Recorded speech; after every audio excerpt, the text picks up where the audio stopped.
নমস্কার, আমি সুপর্ণা। আজ আমি আপনাদের শোনাবো প্রথম আশাপূর্ণা দেবীর লেখা প্রথম প্রতিশ্রুতির পর্ব তৃতীয়। যদি আমার এই গল্প পাঠ আপনাদের ভালো লাগে তাহলে প্লিজ চ্যানেলটি সাবস্ক্রাইব করে দেবেন এবং লাইক এবং শেয়ার করে দেবেন। চলুন শুরু করা যাক। আঁচল ডুবিয়ে নাড়া দিয়ে দিয়ে তলার জল ওপরে আর ওপরের জল তলায় করছিল ওরা, তপ্ত জল শীতল করতে। বেলা পড়ে এসেছে, তবু পুকুরের জল টক বগিয়ে ফুটছে।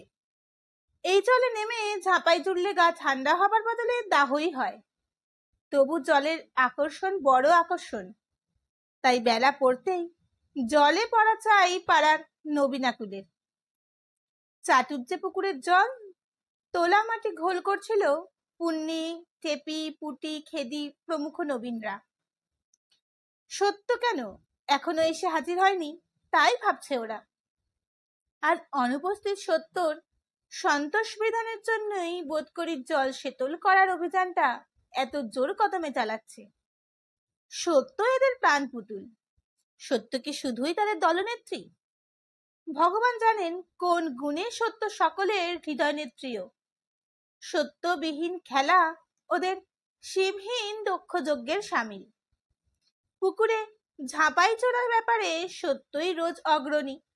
তাই ওরা বারবার ফুটন্ত জলকে তলা ওপর করতে করতে ওকে প্রশ্ন করছিল, সত্যর কি হলো রে? ঘরে তো দেখলাম না। বলেছিল তো ঠিক সময় দেখা হবে।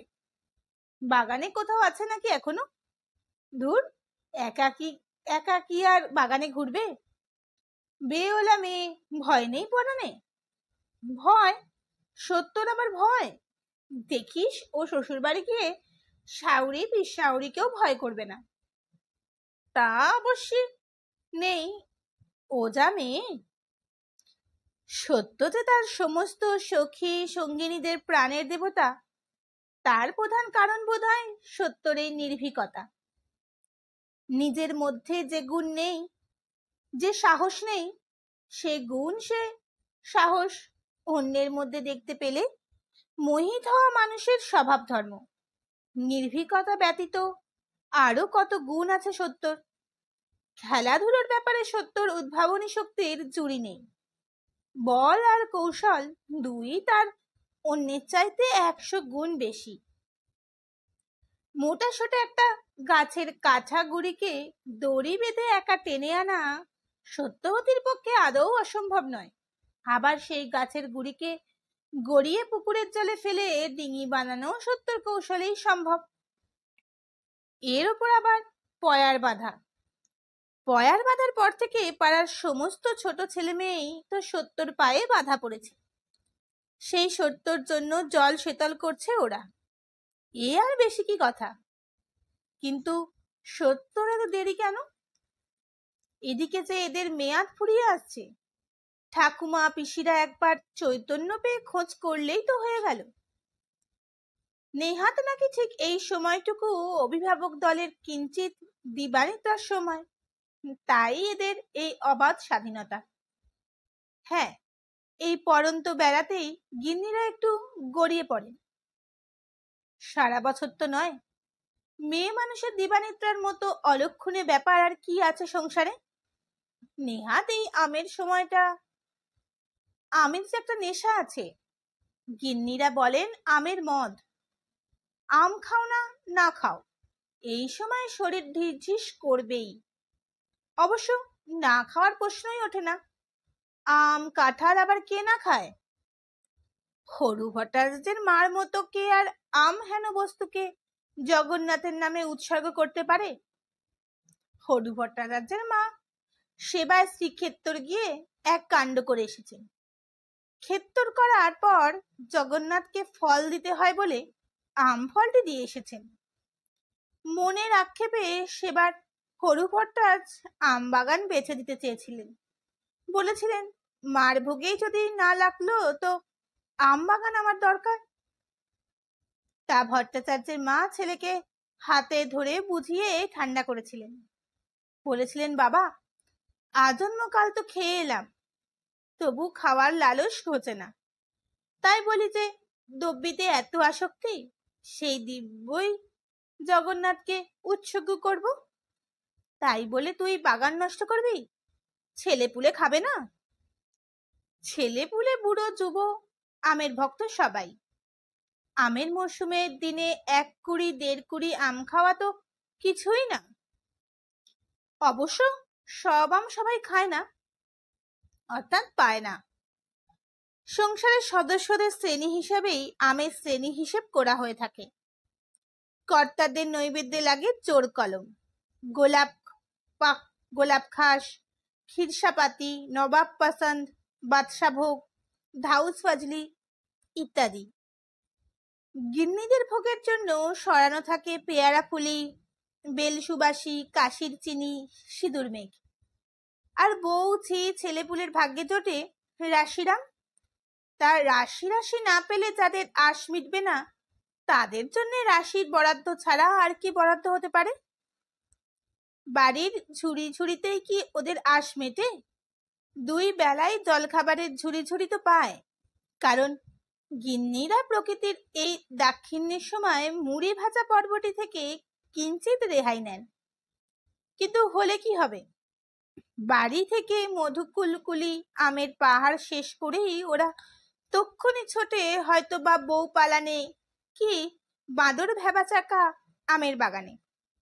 বাঘা তেঁতুলের বাবা জাতীয় সেই আমগুলি পার করার সহায় হচ্ছে মুঠো মুঠো নুন। অবশ্যই তুচ্ছ হলেও বস্তুটা সংগ্রহ করতে বালক বালিক বাহিনীকে বিশেষ বেগ পেতে হয়, কারণ ওর আশ্রয়স্থল যে একেবারে রান্নার ভাঁড়ারে, যেটা নাকি সম্পূর্ণ গিন্নিদের এলাকা। আর যে গিন্নিরা হচ্ছেন একেবারে সহানুভূতিহীনতার প্রতীক। ছেলেপুলেদের সবকিছুতেই তো তারা খড়গহস্ত। ও নুন একটু চাইতে গেলেই প্রথমটা একেবারে তেড়ে মারতে আসেন জানা কথা। তবে নাকি ছেলেগুলোর খুব ভাগ্যের জোর যে প্রায় সব সময়ই ওরা ওনাদের অস্পৃশ্য, কাজেই মারতে আসলেও মারতে পারেন না।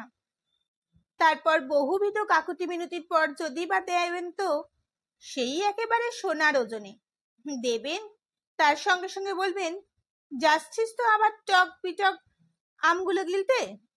ঘরে এত খায় তবু আশ মেটে না গো, কি রাক্ষসে পেট গো, কি লক্ষ্মী ছাড়া দিশে, মরবি মরবি, রক্ত আমাশা হয়ে মরবি। সবগুলো একসঙ্গে মনসাতলায় যাবে। যত সব পাপগুলো একত্র জুটেছে, গালমন্দবিহীন লবণ সে ওরা কল্পনাও করতে পারে না। তবে সত্য আগে আগে চরণ মুদির দোকান থেকে বেশ খানিকটা সংগ্রহ করে আনতে পারত, কিন্তু ইদানিং অর্থাৎ বড় হয়ে মুদির দোকানে ভিক্ষে করতে যেতে ওর লজ্জা করে। বড় জোর দূরে দাঁড়িয়ে থেকে নিতান্ত একটা শিশুকে লেলিয়ে দেয়। কবরেজের মেয়ে বলে সমাজের সত্যর কিছুটা প্রতিষ্ঠা আছে, সেই প্রতিষ্ঠার মর্যাদাটাও তো রাখতে হবে। আজ দুপুরে আম বাগান পর্ব সত্য ছিল, তারপর কখন এক সময় যেন বাড়ি চলে গিয়েছিল। খেদির একটু কল্পনাপ্রবণ, তাই সে বলে, সত্য শ্বশুর বাড়ি থেকে কেউ আসেনি তো? দূর, শ্বশুর বাড়ি থেকে আবার শুধু শুধু কেউ আসে কেন? আর আসেও যদি সত্যর সঙ্গে কি? যে আসবে সে তো চণ্ডী মণ্ডপে বসবে। সহসা পুটি চেঁচিয়ে ওঠে, আসছে আসছে আসছে। বাবা, ধরে পেরান পাই। এত দেরি কেন রে সত্য? আমরা সেই কখন থেকে জল ঠান্ডা করছি। শূন্য সত্য বিনা বাক্যে গম্ভীরভাবে ঘাটের পইটে ভাঙাচোরা বাঁচিয়ে জলে নামে। কিরে সত্য, মুখের কথা নেই যে? বাবা, আজ এত পায়া ভারী কেন রে তোর? সত্য এক মুখ জল দিয়ে কুলকুচি করে ঠোঁট মাখিয়ে বলে, পায়া ভারী আবার কি? মনীষীর রীতিচিরিতি দেখে ঘেন্না ধরে গেছে। ওমা, কেন রে? কাকে দেখে? কার কথা বলছিস? সত্য জ্বলন্ত স্বরে বলে, বলছি আমাদের জটাদার বউয়ের কথা। গলায় দড়ি গলায় দড়ি, মেয়ে জাতের কলঙ্ক। সত্যর বয়স 9 বছর, অতএব সত্যর পক্ষে এই ধরনের বাক্য বিন্যাস অসম্ভব। এমন কথা ভাবার হেতু নেই। শুধু সত্য কেন, নেহাত ন্যাকা হাবা মেয়ে ছাড়া সে আমলে 8-9 বছরের মেয়েরা এই ধরনের বাক্য বিন্যাসে পোক্তই হতো। না হবে কেন? 4 বছর বয়স থেকেই যে তাকে পরের বাড়ি যাওয়ার তালিম দেওয়া হতো, আর বয়স্থাদের মহলে এই বিচরণের ক্ষেত্র নির্বাচন করা হতো। সেক্ষেত্রে শিশু বলে কোনো কথা বাদ দেওয়া হতো না তাদের সামনে। কাজেই সত্য যদি কারোর ওপর খাপ্পা হয়ে তাকে মেয়ে জাতের কলঙ্ক বলে অভিহিত করে থাকে, আশ্চর্য হবার কিছু নেই। পুণ্যি তাড়াতাড়ি প্রশ্ন করে ওঠে, কেন রে, কি হয়েছে? জম জানে, বলে প্রথমটা খানিকক্ষণ জমের উপর ভার ফেলে রেখে অতঃপর সত্য মুখ খোলে। জন্মে আর ওর মুখ দেখছি না। ছিছি, গেছিলাম। বলি, আহা, স্বামী শাওরের ভয়ে রোগের ওষুধটুকু পর্যন্ত খেতে পায় না। যাই একবার দেখে আসি কেমন আছে। সেজ পিসি তারকেশ্বর গেছে শুনেছি। মনটা তাতেই আরো খোলসা ছিল। ও মা, গিয়ে ঘেন্নায় মরে যাই। কি দুষ্পিবৃত্তি, কি দুষ্পিবৃত্তি। এরা শঙ্কিত দৃষ্টি মেলে তাকিয়ে থাকে। না জানি কোন ভয়ঙ্কর কাহিনী উদ্ঘাটন করে বসে সত্য। শুধু পুণ্যি ভয় ভয় বলে, কি দেখলি রে? কি দেখলাম বললে পেত্তয় করবি? দেখি কিনা ঘরে জটাদা বসে, আর বউ কিনা তার পান সেজে দিচ্ছে আর হাসি মস্করা করছে। জটাদা, খেদি, পুটি, টেপি সকলে একযোগে বলে ওঠে, ও হরি, এতেই তোর এত রাগ? শাওরি বাড়ি নেই, তাতেই বুকের পাটাটা বেড়েছে আর কি। বুকের পাটা বেড়েছে বলে পান সাজে খাওয়াবে, হাসি মস্করা করবে? সত্য যেন ফুলতে থাকে। পুণ্যি আরো ভয় ভয় বলে, তা পরপুরুষ তো আর নয়, নিজের স্বামী। নিজের স্বামী? সত্য ঝটপট বার দুই কুলকুচা করে বলে, খ্যাংরা মারো আমার স্বামীর মুখে। যে স্বামী লাথি মেরে জমের দক্ষিণ দুয়ারে পাঠায়, তার সঙ্গে আবার হাসি গপ্প? গলায় দিতে দড়ি জোটে না? আবার আমায় কি বলে জানিস? আমার স্বামী আমায় মেরেছে, তোমায় তো মারতে চায়নি ঠাকুরজি। তোমার এত গায়ের জ্বালা কেন যে ছড়া বেঁধে গালমন্দ করতে আসো? এরপর আবার আমি ওর মুখ দেখবো? আঁচলটা গা থেকে খুলে জোরে জোরে জলের উপর আছড়াতে থাকে সত্য। সখী বাহিনী কিঞ্চিত বিপদে পড়ে। ওরা অভিযুক্ত আসামিনীকে খুব একটা দোষ দিতে পারে না, কারণ স্বামী একদা একদিন বেদম মেরেছে বলেছে জন্মে আর সে স্বামীর পানে পান সেজে খাওয়ানো চলবে না, এত কঠোর ক্ষমাহীন মনোভাব তাদের পক্ষে আয়ত্ত করা শক্ত। অথচ সত্যর কথার প্রতিবাদ চলে না, সত্যর কথায় সমর্থন না করলে চলে না। কিন্তু ও কি ও কি ও কিসের শব্দ? হঠাৎ বুঝি ওদের বিপদে রক্ষা করলেন মধুসূদন। পুকুর পাড়ের রাস্তায় তালগাছের সারির ওদিকে যেন অশ্বক্ষুর ধ্বনি ধ্বনিত হলো। ঘোড়ার খুরের শব্দ না? ঘোড়ায় চড়ে কে আসে? পুণ্যি তরবার করে ঘাটে এগিয়ে দেখে পরি তো মরি করে ছুটে আসে। এই সত্য, মেজদা। মেজদা অর্থাৎ রামকালী। সত্য অবিশ্বাসের হাসি হেসে মুখ ভেঙিয়ে বলে ওঠে, স্বপ্ন দেখছিস নাকি? বাবা না জিরেট গেছে? আহা, তা সেখান থেকে তো আর বাসা করতে যায়নি, আসবে না? ইত্যবাসরে ক্ষুরধ্বনি একবার কিছুটা নিকটবর্তী হয়ে ক্রমশ দূরবর্তী হয়ে যায়। সত্য গলা বাড়িয়ে একবার দেখতে চেষ্টা করে, তারপর নির্লিপ্ত ভাবে বলে, যেমন তোমার বুদ্ধি। বাবা বুঝি ঘোড়ায় চড়ে জিরেটে গেছিল, নাকি পালকিটা মাঝ রাস্তায় ঘোড়া হয়ে গেল? পালকি? তাও তো বটে। পুণ্যি দ্বিধাযুক্ত স্বরে বলে, আমি কিন্তু সদ্য দেখলাম মেজদা, আর মেজদার ঘোড়াটা বাড়ির দিকেই তো গেল। তা গেল বটে, তবে কি হঠাৎ জিগেটের সেই রুগী ন্যায় দেয় অবস্থা ঘটেছে, তাই হঠাৎ কোনো মোক্ষম ওষুধের দরকার পড়েছে, যার জন্য পালকি রেখে ঘোড়ায় চড়ে ছুটে আসতে হয়েছে চিকিৎসক রামকালী ডাকতে? খেদি বলে, যাই হোক বাপু সত্য, তুই বাড়ি যা। কবরেজ যাটা ভিন্ন, এই গ্রামে ঘোড়াতেই বা চড়বে কে? এ কথাও খাঁটি। ঘোড়া আর আছেই বা কার? এই অঞ্চলে কালে কশ্মিনে বর্ধমান রাজ্যের কোনো কর্মচারী কি কোম্পানির কোনো লোক ঘোড়ায় পিঠে চড়ে আসে, নইলে ঘোড়াকে কোথায় পাচ্ছে? ঘাট থেকে উঠে পড়ে সত্যবাহিনী। এখন প্রথমটা সকলেরই সত্য ভবনে অভিযান, কারণ ঘোড়ার রহস্য ভেদ না করে কে স্থির থাকতে পারবে? ভিজে কাপড়ে জল সবসবিয়ে আর মলের কথা বাঁচিয়ে ওরা রওনা হলো। কিন্তু একই তাজ্জব, এই যে একেবারে রূপকথার গল্পর মতো। সত্যদের বাড়ির কাছাকাছি পৌঁছতে না পৌঁছতেই হাঁ হয়ে দেখে ওরা রামকালী ফের ফিরে যাচ্ছেন ঘোড়া হাঁকিয়ে। শুধু এবারে বাড়ির মধ্যে তার পিছনে পিঠ আঁকড়ে আর একজন বসে।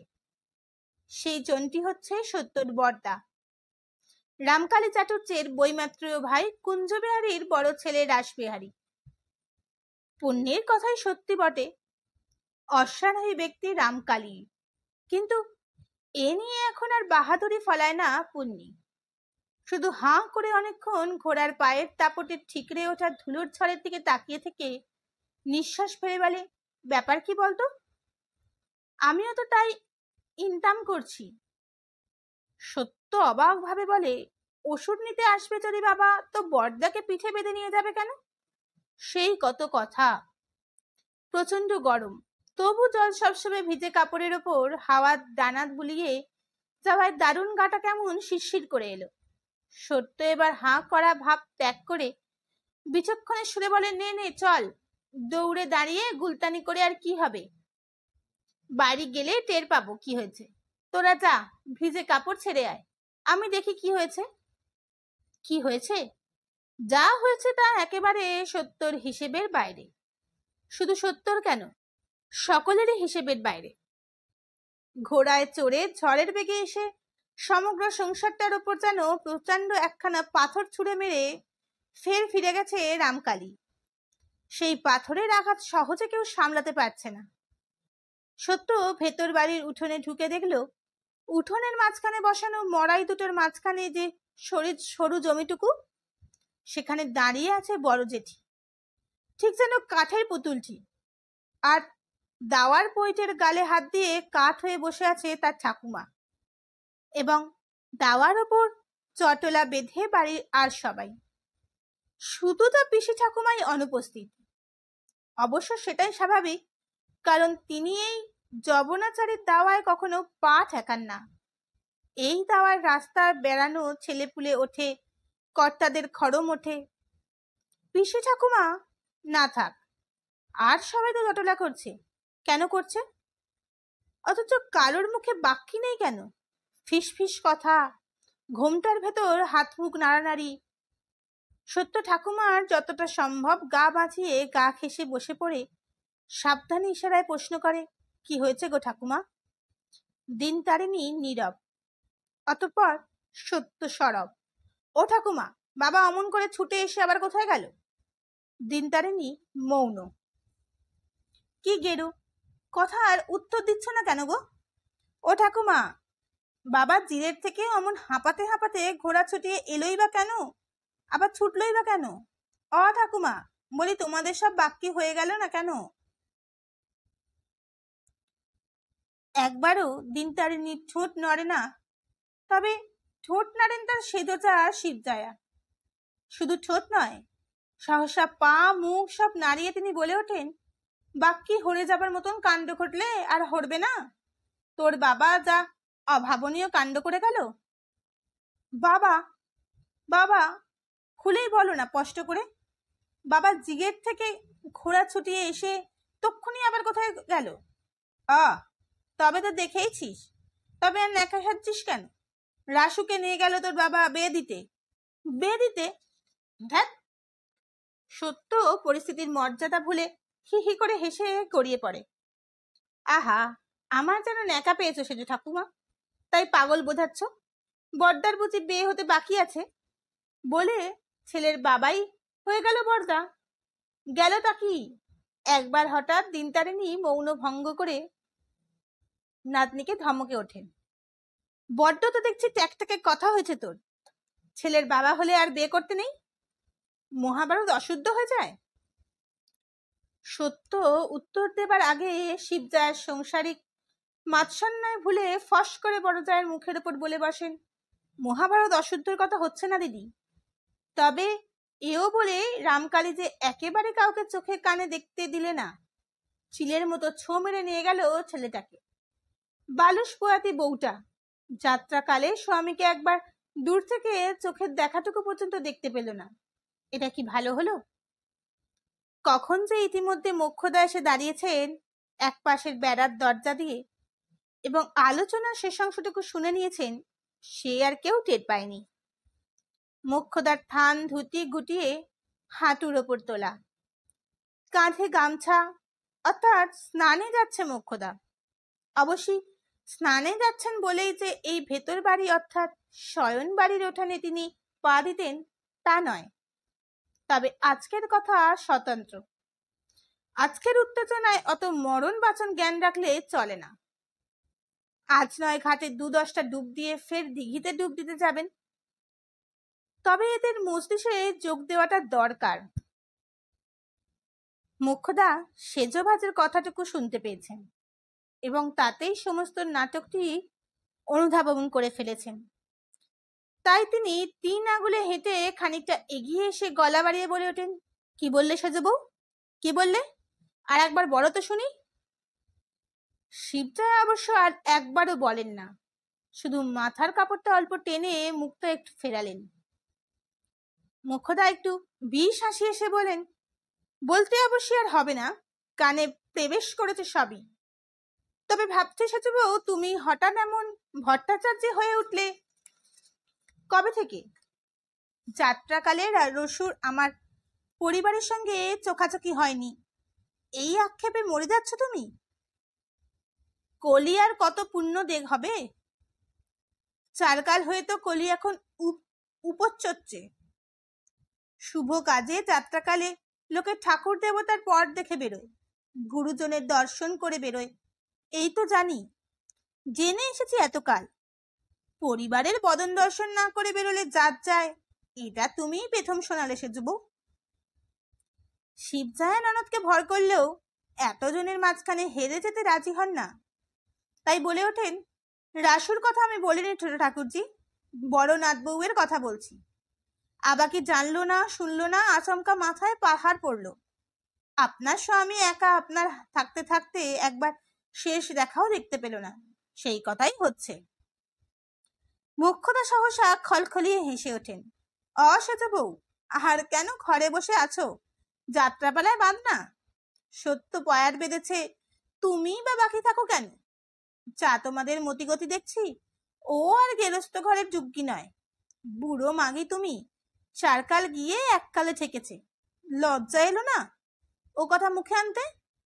স্বামী কি মন্ডামে ছাই যে একলা আস্তটা না খেতে পেলে পেট ভরবে না, ভাগ হয়ে গেলে প্রাণ ফেটে যাবে?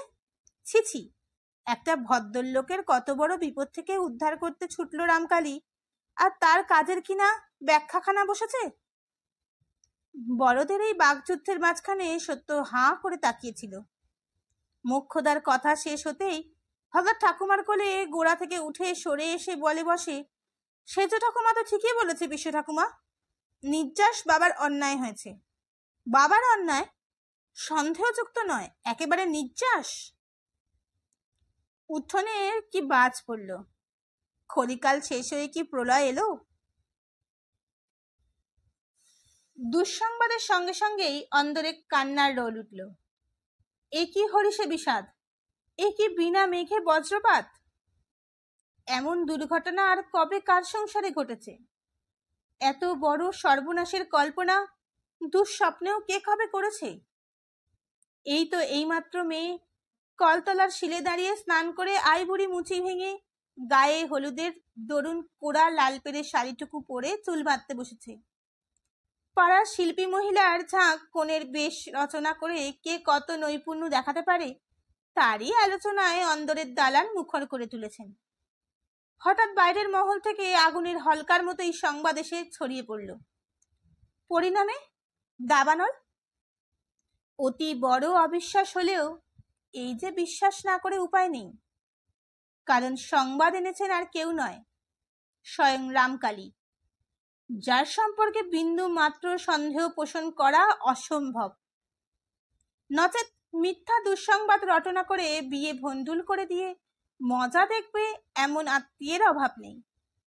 কিন্তু ইনি হচ্ছেন রামকালী, কাজেই সংবাদ মিথ্যা হতে পারে এমন আশার কণিকা মাত্রও নেই, না কোনো আশাই নেই।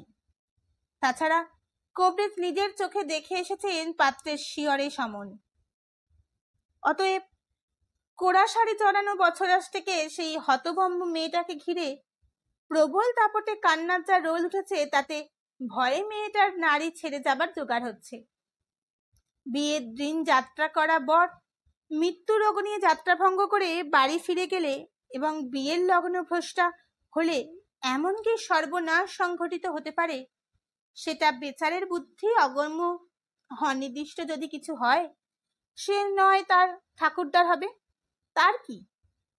কিন্তু তার কি, সে কথা সে নিজে কিছু না বুঝলেও মহিদার দল তাকে ধরে নাড়া দিয়ে দিয়েই তারেশ্বরে চেঁচিয়ে বলছে, ওরে পটলি, তোর কপালে এমন ছাই পোড়া ছিল, এ কথা তো কেউ কখনো চিনতেই করেনি রে। ওরে লগ্নভ্রষ্ট মেয়ে গলায় নিয়ে আমরা কি করবো রে? ওরে, এর চাইতে তোকে কেন সমনে ধরলো না রে? সে যে এর থেকে ছিল ভালো। ওরা লুটোপুটি করতে থাকেন, আর পটলি কাঠ হয়ে বসে থাকে। বসে বসে শুধু এইটুকু বিচার করতে পারে যে এত সব কাণ্ড কারখানা কিছুই হতো না যদি পটলি রাতারাতি ওলাওটা হয়ে মরত। ওদিকে চণ্ডী মণ্ডপে লক্ষ্মীকান্ত বানুজ্জে মাথায় হাত দিয়ে পাথরের পুতুলের মতো বসে আছেন, আর সেই পুতুলের মস্তিষ্কের কোষে কোষে ধ্বনিত হচ্ছে, এ কি করলে ভগবান, এ কি করলে ভগবান। রামকালী চলে যাওয়ার পর থেকে লক্ষ্মীকান্ত আর একটি কথাও বলেনি, অপর কেউ তাকে সম্বোধন করতে সাহস পায়নি। ওদিকে বড় ছেলে শ্যামকান্ত বিশুষ্ক মুখে ঘাটের ধারে শিবতলায় গিয়ে বসে আছে চুপচাপ। বাপের দিকে যাবার সাহস তার নেই। তাই জামাই হচ্ছে বটে, কিন্তু বয়সটা আর তার কি, এখনো তো 30-এর নিচে। বাপকে সে জমের মতো ভয় করে। পটলির মা বেহুলার মুখ লুকিয়েছে ভাড়ার ঘরের কোণে। নিজেই তার সবচেয়ে অপরাধনী মনে হচ্ছে। নিশ্চয়ই মহা পাপিষ্টা সে, নইলে তার মেয়ের বিয়ের ব্যাপারে এত বড় দুর্লক্ষণ ঘটনা। সকলেই ফিসফাস বলাবলি করছে মেয়ে নাকি তার আস্ত রাক্ষসী, তাই বাসরে না উঠতেই স্বামীটার মাথা কর্মরিয়ে চিবিয়ে খেল। থাকুক এখন বেহুলা চিরজন্ম ওই দাপরে সর্বনাশী মেয়েকে গলায় গেঁথে। জাত ধর্ম কুল মান সবই গেল, রইল শুধু আমরণ চোম যন্ত্রণা। হ্যাঁ, বিয়ের রাত্রে বর বিভ্রাট কি আর হয় না? ছাতনাতলা থেকেও বর উঠে যেতে দেখেছে অনেকে, কিন্তু সেসব অন্য কারণে, হয়তো পণের টাকা ঠিক সময় হাজির করতে না পারার জন্য বচসার ফলে, নয়তোবা কোনো হিতৈষীর দ্বারা কোনো পক্ষের কুলের ঘাটতির কথা প্রকাশ হয়ে পড়ায়, অথবা কন্যা পক্ষের কনেকে বদলে ফেলে কালো কুশ্রী কোণে গছিয়ে দেবার চেষ্টার ফলে। বচসা থেকে হাতাহাতি মারামারি হতে হতে বরপক্ষ রেগে টেগে বর উঠিয়ে নিয়ে যায়, কিন্তু তক্ষণই তার পারাপারও হয়ে যায়। কারণ লগ্নভ্রষ্ট হয়ে গেলেই মেয়ে চিরকালের মতো আধা বিধবা হয়ে বাপের ঘরে বসে থাকবে, এই আক্ষেপে পাড়ার কেউ না কেউ করুণা পরবশত হয়ে কোমর বেঁধে লেগে গিয়ে রাতারাতি অন্য পাত্র জোগাড় করে আনে। অতলে ভদ্রলোকের জাত মান রক্ষা পায়। কিন্তু এ যে একেবারে বিপরীত কাজ। এ যে সত্য রাক্ষসী কন্যা। এ হেন প্রতিঘাতিনী মেয়ের জন্যে আপনার ছেলেকে ধরে দেবে এমন মহানুভব ত্রিজগতে কে আছে? না, বেহুলার এই মেয়ের জন্য রাতারাতি পাত্র সংগ্রহ হওয়ার আশা দুরাশা। রামকালী কবরেজ অবশ্য একটু নাকি আশ্বাস দিয়ে গেছেন চেষ্টা দেখছি বলে, কিন্তু বোঝাই তো যাচ্ছে সে সম্পূর্ণ স্তোত্বাক্য। এত বড় দুঃসংবাদটা বাড়ি বয়ে এসে দিয়ে গেলেন, মুখটা একটু হেঁট হলো তো, তাই একটা অলিক স্তোক দিয়ে পালিয়ে গেলেন। বেহুলা বোকা হতে পারে, কিন্তু এটুকু বুদ্ধি ধরে। হায় মা ভগবতী, পটলে যে এত বড় অপয়া মেয়ে, এ কথা তো কোনোদিন বুঝতে দাওনি। ফুলের মতো দেখতে মেয়ে, বাড়ির প্রথমা সন্তান, সকলের আদরের আদরিনী, আগানে বাগানে হেসে খেলে বেরিয়েছে এতদিন। ইদানিং সম্প্রতি ডাগরটি হয়েছে বলেই যা বাড়ির মধ্যে আটকে ছিল, তা যেমন সুন্দরী তেমনই হাস্যবদনী। কে বলতে পেরেছে এই মেয়ে সর্বনাশী রাক্ষসী? শ্বশুর ঠাকুরতা বললেন পটলের নাকি দেবগণ। তবে দেবগণ কন্যে এমন রাক্ষসগণের কপাল পেল কি করে? আর শুধুই কি আজ? ও মেয়ে যদি ঘরে থাকে সংসার তো ছাড়খাড়ে যাবে। মান্দার পিসি তো স্পষ্টই বললেন সে কথা। কে নেবে মা ও মেয়েকে? কার বাসনা হবে সংসারটা ছাড় গোল্লায় দি? ও চিরকাল এই দপড়া হয়ে গেলে থাকবে, আর ঠাকুরদার সংসারটা চিবিয়ে চিবিয়ে খাবে, এই আর কি। বেহুলা টুকরে কেঁদে ওঠে, কাঁদতে কাঁদতে বলে, হে মা ওলা বিবি, হে মা শীতলা, পটলিকে তোমরা নাও, ওর যেন আর এ ভিটেতে তেরাত্তির না পোহায়। মাটিতে হুমড়ি খেয়ে পড়ে কাঁদতে থাকে বেহুলা। কাঁদছে সবাই, বাড়ির গিন্নি থেকে শুরু করে বিচুলি, কাদুনি, বাগদি, মাগিটা পর্যন্ত। পরের দুঃখে কাঁদবার এত বড় সুযোগ জীবনে কবার আসে? কাঁদছে না শুধু পটলি, যে হচ্ছে এই বিবাহ বিভ্রাট নাটকের প্রধান নায়িকা। সে শুধু অনেকক্ষণ কাঠ হয়ে বসে থেকে সবে এই মাত্র ভাবতে শুরু করেছে বিয়েটাই যদি না হয়, তাহলে এখন পটলিকে উপসী রেখেছে কেন এরা? কেন কেউ একবারও বলছে না, ওরে তোর তবে একটা পটলিকে দুটো মতিচুর কি তদুমন্ডা দিয়ে জল খেতে দে। পটলির বুক থেকে পেট অব্দি যেন মাঠের ধুলোর মতো শুকনো লাগছে, কিন্তু পটলির মুখে বুকে ধুলো বেটে যাচ্ছে। এই তুচ্ছ খবরটুকু ভাবতে বসবার সময় কার আছে? বরং পটলের উপর রাগে ঘৃণায় রিড়ি করছে সবাই। শ্যামাকান্ত বার দুই তিন পুকুর পাড়ের দিক থেকে এসে উঁকি মেরে বাবাকে দেখে গেছে, এবং যতবারই দেখেছে বাবা তামাক খাচ্ছেন না, বাবার হাতে হুঁকো নেই, ততবারই তার প্রাণটা ফেটে চৌচির হয়ে যাচ্ছে। কিন্তু সাহস করে তামাক সেজে এনে সামনে ধরে দেবে এত বুকের বল নেই। অপেক্ষা শুধু যদি পাড়ার কোনো বিজ্ঞ ব্যক্তি এসে পড়েন, হয়তো তেমন কেউ এলে লক্ষ্মীকান্তের মৌনভঙ্গ হবে। নিজেদের যত বড় বিপত্তি হোক, মানির মান অবশ্যই রাখবেন লক্ষ্মীকান্ত, কিন্তু পাড়ার ভদ্রলোকদের আর আসতে বাকি আছে কার? তারা তো সবাই একে একে এসে গেছেন। বেলা পড়ে এলো, অর্থাৎ সর্বনাশের সময় ঘনিয়ে এলো। এ হেন সময় শ্যামাকান্তর প্রার্থনা পূর্ণ হলো। এলেন রাখো হরি ঘোষাল, রীতিমতো বয়স্ক ব্যক্তি, অপেক্ষাকৃত দূরের পাল্লায় থাকেন, তাই এতক্ষণ এসে উঠতে পারেননি। তিনি এসে নীরবে খড়ম খুলে ফরাসের উঠে বসলেন। ট্যাগ থেকে শামুকের খোলের নস্যদানি বার করে দুটিপ নিলেন। তারপর ধীরে সুস্থে বললেন, ব্যাপার তো সবই শুনলাম লক্ষ্মীকান্ত, কিন্তু তুমি এভাবে মৎস্যভঙ্গ হয়ে বসে থাকলে তো চলবে না।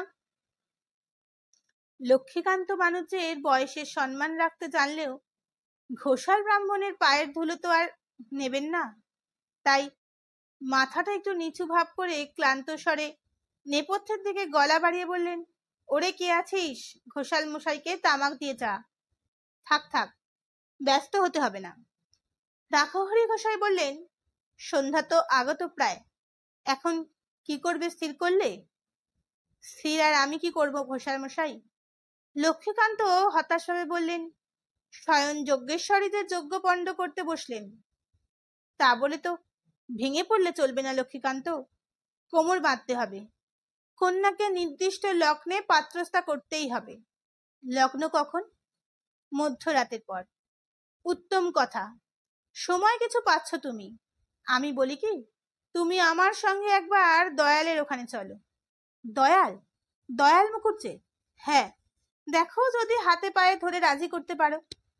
এমনিতেই তো কাল বিলম্ব হয়ে গেছে। লক্ষ্মীকান্ত বিস্মিত দৃষ্টি মেলে বলেন, মুকুজ্জে মশাইয়ের কাছে কার আশায় যাব ঠিক বুঝতে পারছি না তো ঘোষাল মশাই। কার আশায় আবার লক্ষ্মীকান্ত?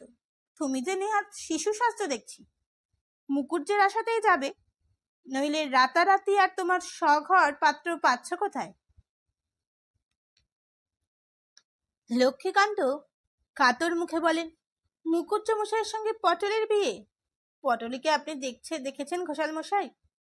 দেখেছি বই কি। রাখো হরি একটু রসিক হাসি হাসেন। নাতনিকে তোমার দেখলে ওর নাম নিয়ে মুনিরও মন টলে। ঘরে মিললে আমি এই বয়সে টোপর মাথা দিতে চাইতাম। মুকুজ্জেও তো তোমায় গিয়ে বয়স হলো কি হয় রসিক ব্যক্তি। সেই সেদিন পথে পটলিকে দেখে বলছিল। রাখো হরি একটু থামেন। লক্ষ্মীকান্ত কিঞ্চিত বিরক্তভাবে বলেন, কি বলছিলেন? আহা, দুঃস্ব কিছু নয়, তামাশা করে বলছিলেন। বানুজ্জের নাতনিটিকে দেখলে ইচ্ছে হয় আমার তৃতীয় পক্ষটিকে ত্যাগ করে ফেলে ফের ছাতনাতলায় গিয়ে দাঁড়াই।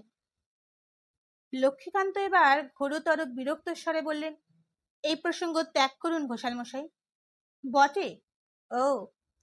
রাখাহরি সঙ্গে সঙ্গে উঠে দাঁড়ান। বুঝতে পারিনি কলি পূর্ণ হতে এখনো কিছু বিলম্ব আছে ভেবেছিলাম। যাক, শিক্ষা হয়ে গেল। আর যাই করি কারোর হিত করার চেষ্টা করব না। লক্ষ্মীকান্ত এবার ত্রস্ত কাতরতায় বলে ওঠেন, আপনি অযথা কুপিত হবেন না ঘোষাল মশাই।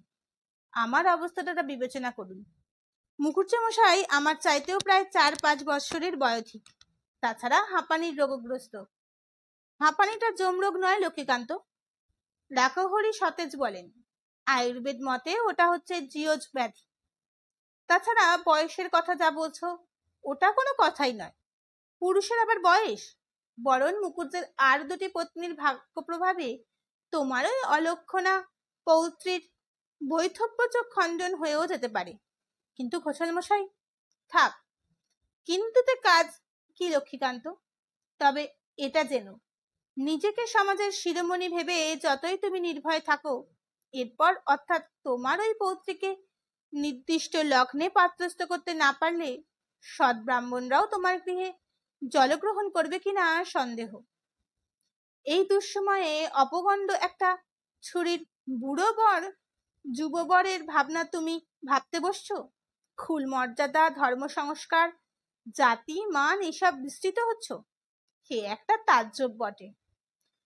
ঘোষাল মশাই, আপনি আমায় মার্জনা করুন, বরং পটলিকে নিয়ে আমি কাশিবাসী হব। তা হবে বই কি। রাখহরি একটু বিষ হাসি এসে বলেন, বে মালিক সুন্দরী যুবতীর পক্ষে কাশীর মতো উপযুক্ত স্থান আর কোথায় আছে? নাতনি হতে কাশীবাসের সংস্থানটাও তোমার হয়ে যাবে লক্ষ্মীকান্ত। ঘোষাল মশাই। লক্ষ্মীকান্ত বিদ্যুৎ বেগে উঠে দাঁড়িয়ে বলেন, আপনি আমার গুরুজন তুল্য, তাই এ যাত্রায় রক্ষা পেয়ে গেলেন। নচেত নচেত কি করতে লক্ষ্মীকান্ত? বিদ্রুপ হাসে মুখ কুচকে রাখাহরি বলে ওঠেন, নচেত কি মারতে নাকি? শোধ নেবার দিন এসেছে, শোধ নেবেন বই কি ঘোষাল। ঘোষাল বামুনদের প্রতি লক্ষ্মীকান্ত বানুজ্যের অন্তঃসলীলা তাচ্ছিল্য ভাবটা তো আর অব্যতীত নেই রাখাহরির। যতই বিনিময়ের ভাব দেখাক বানুজ্যে, ওর চোখের দৃষ্টিতেই সেই উচ্চ নীচ ভেদাভেদটা ধরা পড়ে যায়। আজ সেই প্রতিশোধ নেওয়ার সময় এসেছে। ছাড়বেন কেন রাখাহরি? ঘোষাল মশাই আমাকে রেহাই দিন। 2 হাত জোর করে লক্ষ্মীকান্ত বললেন, ভগবান যদি আমার জাতি ধর্ম রক্ষা করতে ইচ্ছুক থাকেন, লগ্নের আগেই উপযুক্ত পাত্র পেয়ে যাব। নচেত মনে করব লগ্নের আগেই উপযুক্ত পাত্র। রাখাহরি আর একবার বিদ্রুপের হাস্যে মুখ বাঁকিয়ে বলেন, পাত্রটিকে বোধহয় স্বয়ং তিনি বৈকুণ্ঠ থেকে পাঠিয়ে দেবেন। লক্ষ্মীকান্ত কি একটা উত্তর দিতে উদ্যত হচ্ছিলেন, সহসা শ্যামাকান্ত নিজের স্বভাব বিরুদ্ধ উত্তেজনায় ছুটে এসে বললেন, বাবা, কোপড়ের চাটুর্য মশাই আসছেন ঘোড়ায় চেপে, পিছনে কাকে যেন নিয়ে। আহ নারায়ণ! লক্ষ্মীকান্ত উঠে দাঁড়াতে গিয়ে বসে পড়েন। আসর সাজানো বরাসনে বসবার সময় আর ছিল না। হুড়মুড়িয়ে একেবারে কলা তলায় খেউড়ি করিয়ে স্নান করিয়ে নিয়ে সোজা নিয়ে যেতে হবে সম্প্রদানের পিঁড়িতে। সেই পিড়িতেই ধান দুব্ব আর আংটি দিয়ে পাকা দেখা অনুষ্ঠানের প্রথাটা পালন করে নিতে হবে। অবশ্যই সারাদিনে অন্তত 5-6 চব্য-চস্য খেয়ে ফেলেছে রাসু, কিন্তু কি আর করা যাবে, এইরকম আকস্মিক ব্যাপারে ওসব মানার উপায় কোথায়? বলে কত মেয়েরই বিয়ে হচ্ছে যাচ্ছে ওই ছুরিতোর বিয়ে করে। এই তো লক্ষ্মীকান্তরই এক জ্ঞাতি ভাইপোর মেয়ের বিয়ে হলো সেবার ঘুমন্ত মেয়েটাকে মাঝরাতে টেনে তুলে। গ্রামের আর কার বাড়িতে বর এসেছিল বিয়ে করতে, তারপর যা হয়, কোথা থেকে জেনে উঠে পড়লো কন্যা পক্ষের কুলের খোঁটা, তা থেকে বচসা অপমান, পাত্র উঠিয়ে নিয়ে যাওয়া। যাক সে কথা, মূল কথা হচ্ছে আকস্মিক ক্ষেত্রে চর্বচস্য খেয়ে বিয়ের পিড়িতে বসা যায়। কথা হচ্ছে এখন রাসুকে নিয়ে। রাসুর অবস্থাটা কি? সে কি এখন খুব একটা অন্তর্দ্বন্দ্বে পীড়িত হচ্ছে? তীব্র একটা যন্ত্রণা, ভয়ঙ্কর একটা অনুতাপ, প্রবল একটা মানসিক বিদ্রোহের আলোড়ন কি রাসুকে ছিন্ন ভিন্ন করছিল? বলা নেই কওয়া নেই, হঠাৎই ছিলের মতো ছমিরে উড়িয়ে ঘোড়ায় ছুটিয়ে এনে আরো একটা 7 পাকের বন্ধনী বন্দি করে ফেলবার চক্রান্তে কাকার উপর রাগে ক্ষিপ্ত হয়ে উঠছিল বাসু। না, রাসুর মুখ দেখে তা মনে হচ্ছে না। বলির পাঠার অবস্থা ঘটলেও ভয়ে বলির পাঠার মতো কাঁপছিলও না রাসু। শুধু কেমন একটা ভাব শূন্য ফেলে মুখে নিজের নির্দেশিত ভূমিকা পালন করে চলছিল সে। হ্যাঁ, এই আকস্মিকতার আঘাতে বেচারা রাসুর শুধু মুখটাই নয়, মনটাও কেমন ভাব শূন্য ফেলে হয়ে গিয়েছে। সেখানে সুখ দুঃখ, ভালো মন্দ, দ্বিধা দ্বন্দ্ব কোনো কিছুরই সার নেই। সে মনে ধাক্কা রাখলো স্ত্রী আচারের সময়, সেই ধাক্কায় খানিকটা সার ফিরল। সেই সারে মনের মধ্যে একটা ভয়ানক কষ্টবোধ করতে লাগলো রাসু। 7 এওতে মিলে যখন মাথায় করে স্ত্রী, কুলো, বরণডালা, আইহারি, চিতের কাঠি, ধূত্র ফলের প্রদীপ সাজানো থালা ইত্যাদি নিয়ে বরকনেকে প্রদক্ষিণ করছিল, ধাক্কা লাগলো ঠিক তখন। এওদের অবশ্য এক গলা করে ঘোমটা, কিন্তু তার মধ্যে আদল বলে একটা কথা আছে। যে বউটির মাথায় বরণডালা, তার আদলটা ঠিক সারদার মতন। যদিও দিনের বেলা হঠাৎ সারদার মুখটা দেখলে রাসু ঠিক চিনতে পারবে কিনা সন্দেহ, তবু আদলটা চেনে। ওই রকম বেগুনি রঙের জমকালো একখানা চেলিও যেন সারদাকে মাঝে মাঝে পড়তে দেখেছে রাসু। পাড়ার কারোর বিয়ে টিয়েতে কি সিংহ বাহিনীর অঞ্জলি দেবার সময় দেখেছে, অবশ্য নিতান্তই দূর থেকে, আর ভালো করে তাকাবার সাহসও হয়নি, কারণ রাত দুপুরের আগে সমস্ত বাড়ি নিশুতি না হওয়া পর্যন্ত কাছাকাছি আসবার উপায় কোথা? আর তখন তো সারদার সাজসজ্জা গহনাগাতির ভার মুক্ত। তাছাড়া সারদা ঘরে ঢুকেই ঘরের কোণের প্রদীপটা দেয় নিভিয়ে, বলে কে কমনে থেকে দেখে ফেলে যদি। অবশ্যই দেখবার পথ বলতে কিছু নেই। রামকালী চাটুর্যের বাড়ির দরজার কপাট তো আর পাড়ার 5 জনের মতো আম কাঠের নয় যে ফাটা ফুটো থাকবে। মজবুত কাঁঠাল কাঠের লোহার পাতমোড়া দরজা। দরজায় কড়া ছেকলগুলো বোধ করি ওজনে 2-5 সের। আর জানলা, সে তো জানলা নয়, গবাক্ষ, মানুষের মাথা ছাড়ানো উঁচুতে ছোট্ট ছোট্ট খুপড়ি জানলা। সেখানে আর কে চোখ ফেলবে? তবু সাবধানের মার নেই। গ্রীষ্মকালে অবশ্য পুরুষরা এরকম চাপা ঘরে শুতে পারেন না। তাদের জন্য চণ্ডী মণ্ডপে কিংবা ছাতে শীতল পাটি বিছিয়ে রাখা হয়, ভিজে গামছা দিয়ে মুছে মুছে সেখানে তাকিয়া রাখা যায়, হাত পাখা যায়, গাড়ু গামছা যায়, বয়ে নিয়ে যায় রাখাল ছেলেটা কি মনীষটা। কর্তাদের অসুবিধে নেই, প্রাণ যায় বাড়ির মহিলাদের আর নববিবাহিত যুবকদের। তারা প্রাণ ধরে বাড়িতে শুতে যেতে পারে না, অথচ ভেতর বাড়িতে ঘরের ভিতরের গুমোরটাও প্রাণান্তকর। তবে সারদার মতো বউ হলে আলাদা। সারদা এই গ্রীষ্মকালে সারা রাত্রির পাখা ভিজিয়ে বাতাস করে রসুকে। প্রাণের ভেতরটা হঠাৎ কেমন মোচড় দিয়ে উঠল রাসুর। গতকাল রাত্রেও সারদা সেই পতি সেবার ব্যতিক্রম করেনি।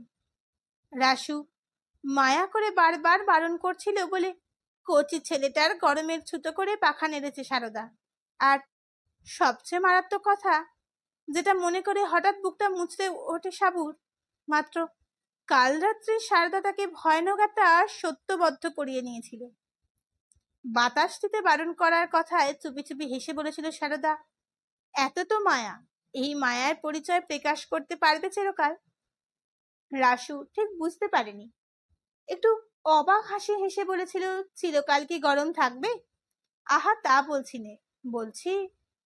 রাসুর বুকের একেবারে কাছে সরে এসে সারদা বলেছিল, সতীন জ্বালার কথা বলছি।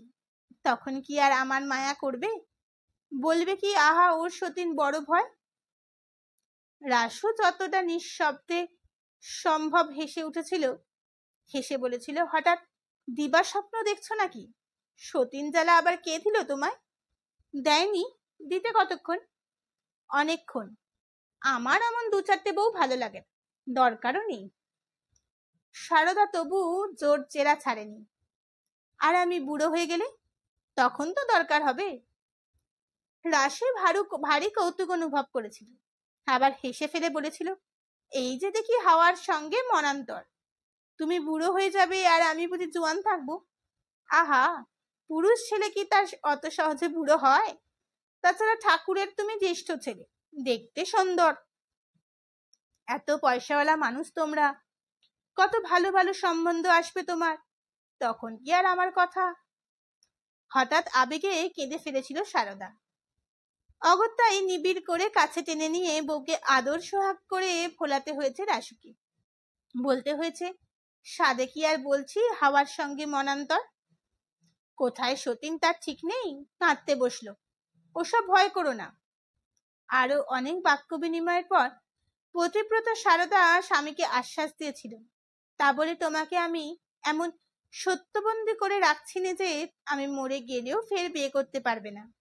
আমি মরে তুমি একটা কেন 100টা বিয়ে করো, কিন্তু আমি বেঁচে থাকতে নয়। নয় নয় নয়, হলো তো? 3 সত্যি করছি সাবসু। মাত্র গত রাত্রে। আর আজ সেই রাসু এই টোপর চেলি পরে কলতলায় দাঁড়িয়ে আছে। এই মাত্র যে গিন্নি মানুষটা বরণ করছিল সে বলে উঠেছে, কড়ি দিয়ে কিনলাম, দড়ি দিয়ে বাঁধলাম, হাতে দিলুম মাকু, একবার ভ্যাঁ করো তো বাপু। একটা মানুষকে কতবার কেনা যায়?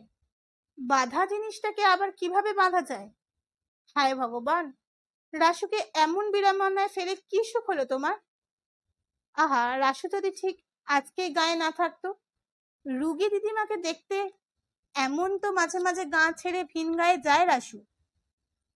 আজই যদি তাই হতো, যদি দিদিমা বুড়ি এসে গিয়ে ওখানেই আজকে আটকে ফেলতো রাসুকে, যদি ঠিক এই সময় জ্ঞাতিকোত্তর কেউ মরে গিয়ে অসহজ ঘটিয়ে রাখতো রাসুদের, যদি রাসু এদের সেই বরটার মতন আচমকা একটা শক্ত অসুখ করে বসতো, তেমন কোনো কিছুই ঘটলে তো আর বিয়ে হতে পারতো না।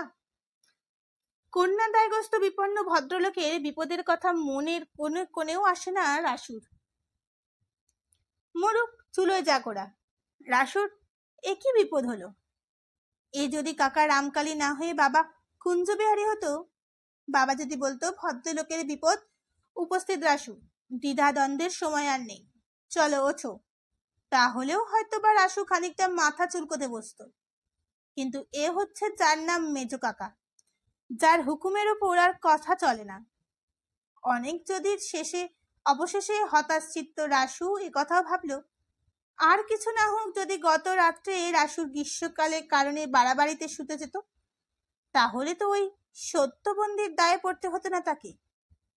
এরপর কি আর জন্মে কোনোদিন কোনো ব্যাপারে রাসুকে বিশ্বাস করতে পারবে সারদা? বিশ্বাস করতে পারবে?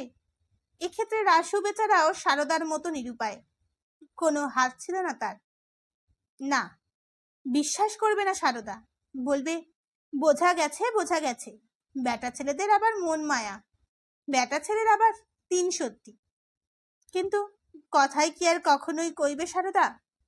হয়তো জীবনে আর কথাই কইবে না রাসুর সঙ্গে, নয়তো দুঃখে অভিমানে মনের ঘেন্নায় হঠাৎ রাসুর মনশ্চক্ষে বিশাল আকার চাটুর্যে পুকুরের কাকচক্ষু জলটার দৃশ্য ভেসে ওঠে। মনের ঘেন্নায় আজ রাত্রিরেই সারদা কিছু একটা করে বসছে না তো? বুকের ভেতরটা কে যেন খুঁচিয়ে খুঁচিয়ে চিরে চিরে নুন দিচ্ছে। রাসু বুঝি আর চুপ করে থাকতে পারবে না, বুঝি হাউ মাউ করে চেঁচিয়ে উঠবে। না, চেঁচিয়ে ওঠেনি রাসু, তবে মুখের চেহারা দেখে কন্যা পক্ষের কে একজন বলে উঠল, বাবাজির কি শরীর অসুস্থ বোধ হচ্ছে? আবার বিয়ের বরের শরীর অসুস্থ? লক্ষ্মীকান্ত একবার এই হিতৌষী সাজার দুর্মুখটার দিকে ভুরু কুচকে তাকালেন। তারপর গম্ভীর কণ্ঠে আদেশ দিলেন, ওরে কে আছিস? আর একখানা হাত পাখা নিয়ে আয় দেখি। নতুন জামাইয়ের মাথার দিকে বাতাসটা একটু জোরে জোরে দে। জোর জোর বাতাসে মুখের চেহারাটা রাসুর সত্যি একটু ভালো দেখালো। আর না দেখালেই বা কি, ততক্ষণে তো বিয়ে সাঙ্গ হয়ে গেছে। বরকনেকে লক্ষ্মী ঘরে প্রণাম করিয়ে বাসরে বসাতে নিয়ে যাচ্ছে সবাই ধরে ধরে, পায়ের গোড়ায় ঘটি ঘটি জল ঢালতে ঢালতে। সেখানে আবার তো সেই সেবার মতোর উপদ্রব হবে। সারদার বাপের বাড়ির সেই সব মেয়ে মানুষের বাকি আর বাচালতা মনে করলে রাসুর এখনো হৃদকম্প হয়। আবার তেমনি ভয়ঙ্কর এখন অবস্থা মুখোমুখি গিয়ে দাঁড়াতে হচ্ছে এখন রাসুকে। সম্পূর্ণ অসহায়, সম্পূর্ণ নিরস্ত্র। হঠাৎ রাসু দার্শনিকের মতো নিজের ব্যক্তিগত দুঃখ জ্বালা ভুলে একটা বিরাট দর্শনের সত্য আবিষ্কার করে বসে। মানুষ কি অদ্ভুত নির্বোধ জীব! এই কুৎসি কদার্চকতাকে ইচ্ছা করেই জীবনে বারবার সেদে নিয়ে আসে, বারবার নিজেকে কানা করিতে বিকয়ে। পরদিন সকালে এখানে বউ ছত্র আঁকা হচ্ছিল। ইচ্ছে শখের বিয়ের মতো নিখুঁত করে বাহার করে না হোক, নিয়ম পালাটা তো বজায় রাখতে হবে। আর এত বড় উঠোনে যেমন তেমন করে একটু আলপনা ঠেকাতেও 1/5 পোঁত চাল না ভেজলে চলবে না। তাই সেই 5 পোঁত চালই ভিজিয়ে দিয়েছিলেন রামকালীর খুড়ি নন্দরানী। রামকালীর নিজের খুড়ি নয়, জেঠতুতো খুড়ি। সংসারের যত কিছু নিয়ম লক্ষণ নিতকিতের কাজের ভার নন্দরানী আর কুঞ্জের বউয়ের উপর, কারণ ওরাই দুজন হচ্ছে একেবারে অখণ্ড পোয়াতি। কুঞ্জ বউয়ের তো 7 ছেলে মেয়ে সেটের কোলে খোশ মেজাজে বহাল তবিয়তে টিকে আছে। নন্দরানীর অবশ্য মাত্র 2-3টি। যে যাক, বিয়ের ব্যাপারে নিয়ম পালার কাজের সবকিছুই যখন নন্দরানীর দখলে, তখন এক্ষেত্রেই বা তার ব্যতিক্রম হবে কেন? কাজেই রাসুর এই বিয়েটাকে মনে মনে যতই অসমর্থক করুন নন্দরানী, পুরো 5 পোয়া আতপ চালই ভিজিয়ে দিয়েছিলেন তিনি উঠোনে বৌছত্ব রাখতে। দুধে আলতার প্রকাণ্ড পাথর বসিয়ে তাকে কেন্দ্র করে আবার ঘিরে ঘিরে দ্রুত হস্তে ফুল লতা শাঁখ পদ্ম এঁকে চলেছিলেন নন্দরানী। সঙ্গ হতে কিছু কিঞ্চিত দেরি আছে এখনো। সহসা রাখাল ছোড়া ঘরমাক্ত কলেবরে ছুটতে ছুটতে এসে উঠোনের দরজায় দাঁড়িয়ে আকর্ণ বিস্তৃত হাস্য জানান দিল, বরকনে এলো গো, আমি ওই দিঘির পাড় থেকে দেখতে পেয়ে ছুটতে ছুটে বলতে এলুম। তা তো এলো। নন্দরানী বিপন্ন মুখে এদিক ওদিক তাকিয়ে ঈষৎ উচ্চকণ্ঠে বলে ওঠেন, দিদি, অ দিদি, বরকনে এসে পড়লো শুনছি। বরকনে এসে পড়লো? দিনতারিণী কুটনো ফেলে ছুটে এলো। এক্ষুনি এসে পড়লো? রামকালী কি এতেও তাড়াহুড়ো? বারবেলা পাড়াবার আগেই বোধ করি নিয়ে এসেছে রামকালী। যদিচ ভাসুরপ, তথাপি ধনে মানে এবং সর্বোপরি বয়সে বড়। কাজেই নন্দরানী রামকালী সম্পর্কে ছেন দিয়ে বাক্য বিন্যাস করেন, এখনো করলেন। দিনতারিণী বারবেলা শব্দটায় মনকে স্থির করে নিয়ে বলেন, তা হবে। তা তোমাদের নেমকম্ম সব প্রস্তুত? নন্দরানী আরো ব্যস্ত হাতের কাজ সারতে সারতে বললেন, প্রস্তুত তো একরকম সবই, কিন্তু দুধটা যে উতলাতে হবে সেটা আবার এখন কে করবে? দুধ? তাই তো, উতলানোর দরকার বটে। বউ এসে সদ্য উতলে পড়া দুধ দেখলে সংসারে নাকি ধন্যে ধন্যে উতলে ওঠে। দিনতারিণী উদ্বিগ্ন মুখে প্রশ্ন করলেন, বড় বৌমা কোথায় গেলেন? বড় বৌমা? সে তো রান্ধনশালে। তাড়াহুড়ো করে এক ঘর রেঁধে রাখতে হবে তো। বউ এসে দৃষ্টি দেবে। বড় বৌমা অর্থে রাসুর মা, তাকে তাই বলেন নন্দরানী, কারণ নন্দরানী বয়সে রাসুর মার সমবয়সী হলেও মান্যে বড়, সম্পর্কে খুশশাশুড়ি, কাজেই বৌমা। যাই হোক, কুঞ্জর বউ রন্নাশালে, অতএব দুধ ওতলাতে আর কাউকে দরকার। ওদিকে বরকনে আগত প্রায়। দিনতারিণী মনশ্চক্ষে চারিদিকে তাকিয়ে নেন। আর কে আছে? অখণ্ড প্রয়াতেই স্বামীর প্রথম পক্ষ, দ্বিতীয় তৃতীয় পক্ষ নিয়ে তো আর পুণ্যকর্ম হবে না। কে আছে?